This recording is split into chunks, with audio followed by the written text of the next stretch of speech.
नमस्कार दोस्तों, मेरा नाम है अंशुमन नायक और आप सभी का बहुत बहुत स्वागत है इंडियन डिफेंस न्यूज के डिफेंस टॉक्स सीरीज में,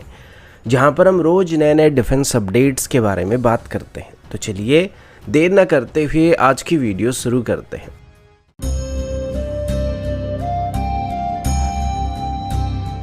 आज की पहली अपडेट मझगांव डॉक लिमिटेड की तरफ से, और अभी मझगांव डॉक लिमिटेड की तरफ से कुछ ऐसा क्लेम किया जा रहा है जो कि सबके होश उड़ाने वाला है। अब मझगांव डॉक लिमिटेड की बात चल ही रहा है तो मतलब बात नेवी से रिलेटेड होने वाला है। अब मझगांव डॉक लिमिटेड की बात करें तो इसे भारत का लीडिंग सीपैड कहा जा सकता है या कोई खास सीपैड भी कहा जा सकता है, जहां पर अभी के लिए इंडियन नेवी की सबसे मॉडर्न कन्वेंशनल सबमरीन यानी कि कलवरी क्लास की सबमरीन को बनाया जा रहा है। और इसमें अभी 4 सबमरीन पहले से ही इंडियन नेवी में पूरी तरीके से ऑपरेशनल किया जा चुका है। इसके बाद अभी प्रोजेक्ट 75I जो कि अगेन हमारी नेक्स्ट जनरेशन की कन्वेंशनल सबमरीन प्रोजेक्ट है, इसमें भी मझगांव डॉक लिमिटेड एक मेजर रोल को प्ले करने वाला है। लेकिन इसके बावजूद भी अभी भारत अपनी नेक्स्ट जनरेशन सबमरीन के लिए एक और कोशिश भी कर रहा है, जिसमें सीधे तौर पर हम अपनी खुद की कन्वेंशनल सबमरीन्स को बनाने की कोशिश करने वाले हैं। अभी के लिए हमको फिर भी इसके लिए किसी फॉरेन ओरिजिनल इक्विपमेंट मैन्युफैक्चरर के ऊपर डिपेंडेंट होना पड़ रहा है, उनसे टेक्नोलॉजी ट्रांसफर का उम्मीद हम कर रहे हैं, जबकि आगे चल के हम अपने दम पर ही खुद के सबमरीन्स को बना पाएंगे। इसको लेके अभी मझगांव डॉक लिमिटेड की तरफ से अपनी दम पर एक नई कन्वेंशनल सबमरीन को बनाने के लिए जरूरी सब सिस्टम्स को डेवलप करना शुरू किया जा रहा है, जिसे मझगांव डॉक लिमिटेड की तरफ से ट्रूली इंडिजिनस सबमरीन कहा जा रहा है। यानी कि इसमें पूरी तरीके से इंडिजिनस सिस्टम का इस्तेमाल किया जाने वाला है। मझगांव डॉक लिमिटेड की तरफ से भी एक लिथियम आयन बैटरी पैक को भी डेवलप करना शुरू किया जा रहा है, जिसे फ्यूचर में बनाए जाने वाले हमारे सबमरीन्स में हम लोग इस्तेमाल कर पाएंगे। और अभी के लिए नेवी की तरफ से भी अपनी एग्जिस्टिंग सबमरीन में लिथियम आयन बैटरी पैक को इस्तेमाल करने का प्लान किया जा रहा है। इसके साथ अभी इंडियन नेवी और मझगांव डॉक लिमिटेड साथ मिलकर एक indigenous pump jet propulsion system को भी डेवलप करने की कोशिश कर रहे हैं, जो कि सिर्फ हमारी फ्यूचर कन्वेंशनल सबमरीन में ही नहीं बल्कि आगे चल के बनाए जाने वाले हमारे न्यूक्लियर सबमरीन में भी इस्तेमाल किया जा सकेगा। इनिशियल इन टेक्नोलॉजी को बाहर से हासिल करने का प्लान किया जा रहा था और अभी भी इसके लिए कोशिश किया जा रहा है, लेकिन साथ ही इनको अभी इंडिजिनस तरीके से भी डेवलप करने की कोशिश किया जा रहा है, जो कि हमारी फ्यूचर सबमरीन के लिए एक मेजर कंपोनेंट बन पाएंगे। इसमें pump jet propulsion system, AIP system और लिथियम बैटरी पैक सबसे मेजर कंपोनेंट होने वाले, और इन तीनों को अभी इंडिजिनस तरीके से बनाने की कोशिश किया जा रहा है, जिस वजह से इनको बेस करके बनाए जाने वाले सबमरीन को आगे चल के ट्रूली इंडियन सबमरीन कहा जा सकेगा। अगला अपडेट तेजस MK-1A की तरफ से, और रिसेंटली आपने एरो इंडिया शो के दौरान सुना होगा कि अभी इंडियन एयरफोर्स की तरफ से तेजस MK-1A की एडिशनल 50 यूनिट को खरीदने का प्लान किया जा रहा है, जिसके बाद कुल मिलाकर 133 तेजस MK-1A को इंडियन एयरफोर्स में इंडक्ट किया जाएगा। इसके बाद अभी सबसे बड़ा सवाल यही था कि पहले से ऑर्डर किए गए तेजस MK-1A को HAL कितनी जल्दी इंडियन एयरफोर्स को डिलीवर कर पाता है। अभी बताया जा रहा है कि HAL की तरफ से तेजस MK-1A की पहली यूनिट को 2024 की फरवरी तक इंडियन एयरफोर्स को डिलीवर करने का प्लान किया जाए, और जिसमें जो पहले बैच होगा उसमें 4 यूनिट को इंडियन एयरफोर्स को डिलीवर किया जाएगा।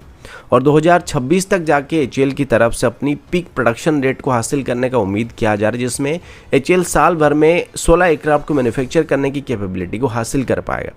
HAL का कहना है कि वो 2026 से 2029 के बीच ही तेजस MK-1A की डिलीवरी को कंप्लीट करने वाले हैं, और इसके लिए उनकी प्रोडक्शन रेट सबसे ज़्यादा मायने रखता है। अभी की बात करें तो अभी हम 2016 से सुनते आ रहे थे कि 2020 से 2022 तक HAL अपनी पीक प्रोडक्शन रेट को हासिल कर पाएगा, जिसमें 2020 के एंड तक हर साल HAL की तरफ से कम 16 एयरक्राफ्ट को बनाया जा सकेगा, और 2022 के बाद हर साल हम 24 एयरक्राफ्ट को मैन्युफैक्चर कर पाएंगे। लेकिन अभी भी ये जो प्रोडक्शन रेट है मुश्किल से 8 से 10 के बीच ही होवर कर रहा है। अब इसके पीछे सप्लाई चेन का इशू भी होता होगा, लेकिन HAL अकेला ऐसा कंपनी नहीं है जो कि एयरक्राफ्ट को मैन्युफैक्चर करता है और एयरक्राफ्ट को बनाने के लिए अलग अलग वेंडर से इसके अलग अलग कंपोनेंट को खरीदता है। बाकी सभी कंपनी भी वैसा ही करते हैं, लेकिन हमेशा HAL का जो प्रोडक्शन रेट होता है वह काफ़ी स्लो रहता है। अभी के लिए HAL का कहना है कि वो अपनी टायर 1 सप्लायर्स को मेंशन कर चुके हैं कि अब से वो अपनी प्रोडक्शन रेट को बढ़ाने वाले हैं। तो हर साल HAL को अभी कम से कम 2 से 3 एयरफ्रेम की ज़्यादा ज़रूरत पड़ने वाला है। तो आप उम्मीद कर सकते हैं कि आने वाले 1-2 सालों में HAL अपनी प्रोडक्शन रेट को वर्तमान से लगभग 2 से 3 यूनिट तक इंक्रीज करने की कोशिश कर रहा है। बाकी तो वक्त आने पर ही पता चलेगा कि HAL अभी किस हद तक अपनी प्रोडक्शन रेट को इंक्रीज करने की कोशिश कर रहा है।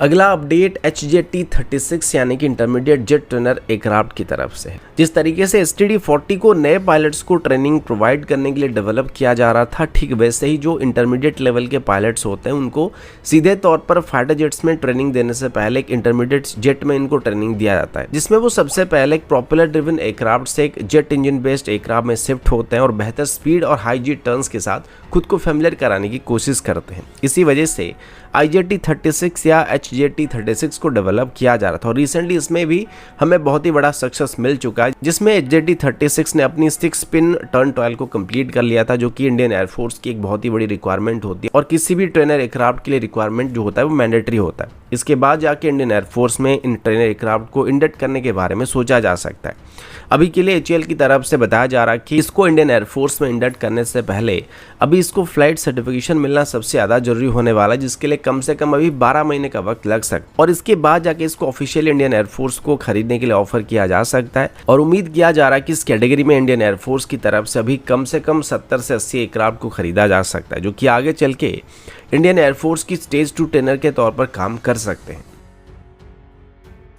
अगला अपडेट इंडियन आर्मी की तरफ से, और अभी हम इंडियन आर्मी की तरफ से इशू किए गए 2 टेंडर के बारे में बात करने वाले हैं। तो अभी के लिए इंडियन आर्मी की तरफ से 2 अलग अलग तरह के टेंडर को फ्लोट किया गया, जिसमें इंडियन आर्मी की तरफ से 2 डिफरेंट कैटेगरी की ड्रोन को खरीदने का प्लान किया जा रहा है। इसको लेके जो RFI को इशू किया गया, इसमें बताया जा रहा है कि इन ड्रोन्स को सबसे पहले तो फर्स्ट ट्रैक मोड में खरीदा जाएगा और इस टेंडर में 100 ड्रोन को खरीदने का प्लान किया जा रहा है, यानी कि पहले टेंडर में 100 और दूसरे टेंडर में भी 100 ड्रोन को खरीदा जाएगा। लेकिन फ़र्क इतना होगा कि जो 2 RFI को यहाँ पे इशू किया गया, इसमें एक में लाइट वेट कैटेगरी के ड्रोन को खरीदा जाएगा तो दूसरे में थोड़े हेवी वेट कैटेगरी के ड्रोन को खरीदा जाएगा। ये दोनों ही लॉजिस्टिक बेस्ड ड्रोन होने वाला है और इसमें से अगर हम सबसे पहले लाइट लॉजिस्टिक ड्रोन की बात करें तो RFI के मुताबिक इन ड्रोन्स की मैक्सिमम वेट करीब 50 kg से ज़्यादा नहीं होना चाहिए और इसमें कम से कम 15 kg तक की पेलोड को कैरी करने की क्षमता होना चाहिए। इन ड्रोन्स में डे नाइट कैमरा होना मैंडेटरी है और इनको अलग अलग तरह के मोड में, जैसे कि फुली ऑटोनोमस मोड में, मैनुअल मोड में या फिर रिटर्न टू होम मोड में ऑपरेट किया जा सकता है। और रेंज की बात करें तो उनकी रेंज को यहाँ पे 10 किलोमीटर तक होना काफ़ी ज़रूरी है। इसके बाद अगर हैवी लॉजिस्टिक ड्रोन की बात करें तो यहाँ पर इन ड्रोन्स का वजन मैक्सिमम 60 kg तक होना चाहिए